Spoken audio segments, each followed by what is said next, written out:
साथ निकाय चुनाव से जुड़ी इस वक्त की बड़ी खबर आपको बता दें। यूपी इंतखाब की तारीख का ऐलान करने के लिए हाई कोर्ट ने आज तक रोक लगाई। इंतखाब का नोटिफिकेशन आज तक के लिए जारी करने से रोक लगाई गई है। ओबीसी को रिजर्वेशन देने के मुद्दे पर अर्जी दाखिल की गई। हाई कोर्ट की लखनऊ बेंच ने हुकूमत से मांगा जवाब। बता दें कि रिजर्वेशन के ज़ाब्ते का ब्यौरा आज कोर्ट में पेश होगा। यह अहम खबर है। इंतखाब से जुड़ी हुई निकाय चुनाव से जुड़ी इस वक्त की अहम खबर है। यूपी इंतखाब की तारीख का ऐलान करने पर हाई कोर्ट ने आज तक की रोक लगाई थी। इंतखाब का नोटिफिकेशन आज तक के लिए जारी करने से रोक लगाई गई थी। ओबीसी को रिजर्वेशन देने के मुद्दे पर अर्जी दाखिल की। हाई कोर्ट की लखनऊ बेंच ने हुकूमत से जवाब मांगा है।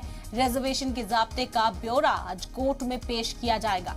बता दें कि ओबीसी रिजर्वेशन देने के मुद्दे पर अर्जी दाखिल की गई थी और हाई कोर्ट की लखनऊ बेंच ने हुकूमत से जवाब मांगा था, जिसे आज दाखिल कराना होगा।